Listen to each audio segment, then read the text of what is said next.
Opening their doors wide to reveal rarely seen cultural treasures, France's monuments, museums and notable buildings are welcoming visitors for the European Heritage Days. With a special focus on education this year, the event allows people to get a glimpse inside the presidential residence here in Paris, to nose around artists' studios and even take a peek at private homes. This year's programme is, of course, limited by the COVID-19 pandemic, but it's still largely going ahead. And to tell us more, we're joined by art historian and curator Sandrine Voillet. Hello, Sandrine. Hello.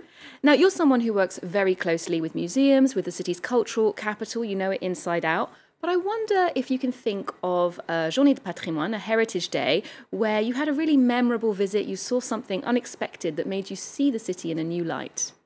Oh, yes. I guess probably that was the Élysée. The presidential residence. Exactly. We are very fortunate in France to visit, in fact, the presidential home. So, yeah, this was definitely spectacular. Yeah. So, yes, I encourage, of course, everybody to go to the Heritage Days this weekend, because this is very exceptional to open these residences, these private castles, and that people can't see usually. And I know there is the COVID-19 going on, but the sanitary conditions will be respected with compulsory masks. People have to register also to be in small groups. So I don't think you will be safe. Many events will also take place outdoors, in gardens of the castles. And Sure. Yes. I wanted to ask you actually about the health and safety situation at the moment due to the COVID-19 pandemic. How have you felt the impact of the coronavirus in your sector, and what do you think the effects will be more long term? Yeah, so and that's a real challenge, because we've seen a massive drop in the number of visitors in major museums. Many professions have been out of job since March. So we've seen the state supporting also some professions, including the licensed guide, independent guides, but not all guides can benefit of these subsidies. Often the state supports independent guides according to, in fact, their revenues based on last year. Sorry, I don't want to go too much into details. But many guides, in fact, work on a day-to-day basis and can't benefit from these supports. So the Minister of Culture announced this formidable envelope of over 600 millions in subsidies, but it would be nice also to help the guides equally.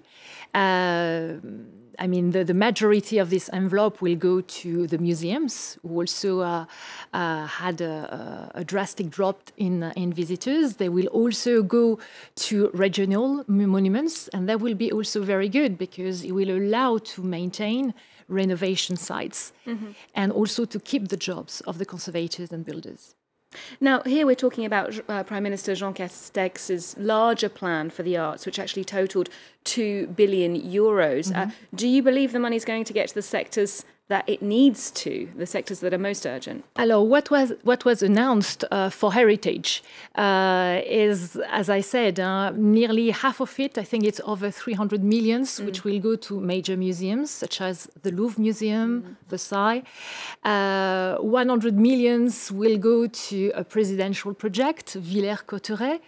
Where is that? Alors, Villers-Cotterêts, in fact, is this castle where the King Francis I signed a treaty allowing the French language to be the official language. Okay. So I think it resonates very strongly for the president, and he wants to promote it as a center for the francophonie. So it's interesting, it's a linguistic heritage. It's a linguistic heritage. If you think 80 millions will go to the cathedrals. The Cathedral of Nantes has burned this year, so that is also for securing some renovation sites. That's it. It's more about, you see, all these professions who are independent, who are employed on short-term contracts, which will suffer, which are already suffering, since March. And the challenge will be to sustain these jobs. Yeah, because it's very interesting, to renovate the sites. But if there is no one to animate them and to bring them to life, this is... It's the smaller structures there that you're mentioning that might suffer the most. Now, more globally, France has always been a country that has been promoting culture, has always had a strong public political commitment to culture. It was the first country to participate in the Heritage Days in 1984. How have you seen the public funding of the sector evolve in recent years? Mostly it's also, of course, the state subsidize some sites and major museums which are national institutions. But I would say the churches, the castles, the workshops, the windmills, even fountains you see in rural areas, people have to rely on donations. That's why this Stéphane Bern mission has been just put together. The Heritage Lottery. The Heritage Lottery, exactly, to help, in fact, renovating all these sites that we don't heard of and which are also necessary for the local economy. Because, in fact, once you renovate a site, visitors come and cafes, shops open, and this is also city centres which are kept alive. Now, some people here in Paris speak of a shift towards the private sector, projects that exploit historical architecture. For example, Paris's former commodities exchange, the Bourse de Commerce, as we know it here in Paris, will now be home to François Pinault's art collection. There are concerns about the private sector dominating arts and culture. Do you think people are right to be worried? Well, it's interesting to think about it, because it's true. We see the Feuilleton Foundation has even more money now to attract very interesting exhibitions, more than the Louvre itself. So yes, I mean, these foundations have a huge economic and in fact. Creating impact, yes. Changing the landscape, indeed. Yes. Well, cultural heritage is not just bricks and mortar. It can be the history, mood or spirit of a place that gives it its cultural cachet. Here in Paris, one example is Montmartre. Its reputation looms large in films like Moulin Rouge and Amélie Poulain, and tourists flock to the streets that were once home to the impoverished artists whose work now hangs in Paris's major museums. We took a stroll around the streets of Montmartre and visited the notorious Bateau Lavoir artist studios, which are opening their doors to the public for the first time this year as part of the Heritage Days. Julie Dungelhoff and Alison Sargent have this report. It's one of the most legendary neighborhoods in Paris, the Bohemian Montmartre. At the end of the 19th century, it was still a village in the Paris countryside and a gathering place for artists seeking freedom. People from all over who had terrible accents felt like they belonged there and could do whatever they wanted. That's what was magical. People like Picasso from Andalusia or Van Dongen from Holland felt at home. It was a place where everything was allowed. Picasso, Van Dongen, but also Modigliani and Braque, all gathered together in the place that came to embody their hunger for creativity and thirst for freedom, the Bateau Lavoir. A former piano factory transformed into studios for artists and named for the laundry that hung from the windows of its residents. It was there in 1907 that Picasso painted the revolutionary tableau, The Young Ladies of Avignon. Le Bateau Lavoir, as Picasso knew it, burned down, but it rose from the ashes, a refuge for a new generation of artists like Hungarian painter Ender Rojda. His partner, José Mangani, keeps his memory alive. He lived for painting. He suffered greatly during the war. He was persecuted by the Nazis. Then there was Stalinism in Hungary, and he was imprisoned for 10 years. He settled in France in the late 50s, where he was welcomed by surrealist painter André Breton.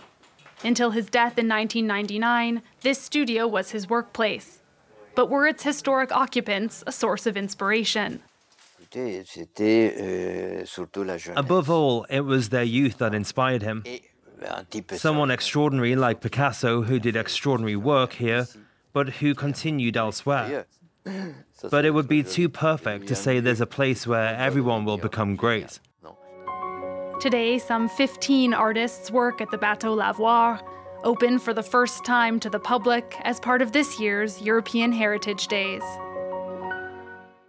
Sandrine, what do you think? Has Montmartre kept the bohemian spirit it had during that golden age? Is it still an artistic neighbourhood? I doubt. You think because of tourism, not so yes. much? Yes, of course, and it's such a residential area now, very hipsterized, could we say that? So yes, the bohemia is gone, I think. Yeah, that's interesting that you mentioned that, because in cities like Paris, New York and London, people are concerned about the gentrification, the effect of tourism, Airbnb rentals, for example, changing the profile of the area. What do you think? Is the authenticity of city centres under threat from tourism? I think so, yes, because if I can also speak about Lisbon or Berlin, in fact. Berlin was famous for the underground culture. I mean, when you see Berlin has been gentrified a lot, and this underground culture is only a memory now. So yeah, that's the sign of times. Things have certainly changed. Well, I suppose the Heritage Days are seeking to preserve something of the authenticity of yesteryear. Sandrine, thank you so much. You're welcome. For joining thank you us very much today. Well, we're wrapping up the show with an Art Deco treasure hiding in plain sight in the town of Saint-Quentin in the north of France. The Nouvelle Galerie bear all the hallmarks of that early 20th century style: flowing lines, oriental flourishes and soaring colonnades. But this beautiful architecture has been all but abandoned for the last 60 years. It was originally home to a department store which closed in the 1930s.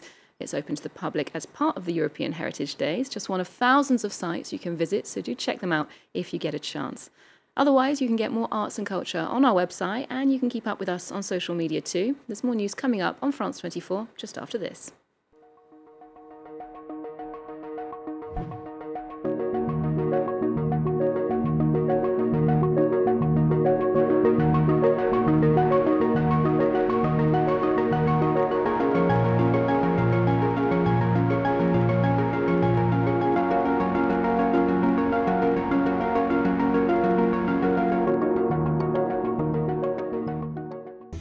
In 1909, Jewish immigrants from Eastern Europe, fired by Zionist and socialist ideas, founded the first kibbutz on the shores of the Sea of Galilee in Palestine.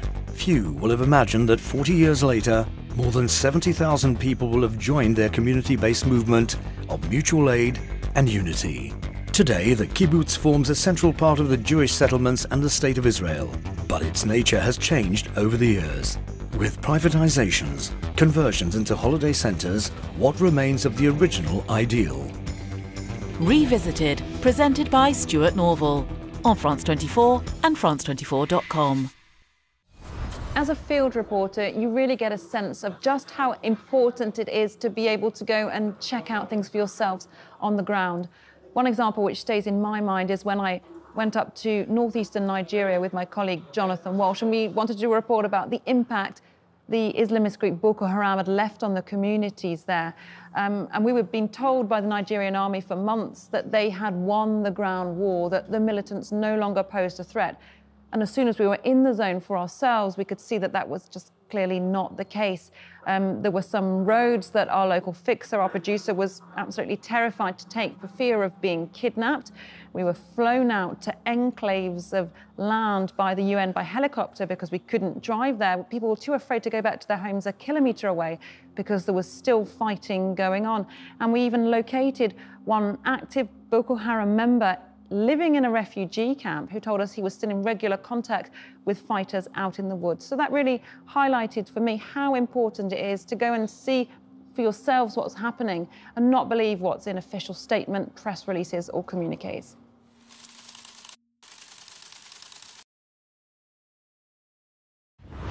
Liberté, égalité, actualité.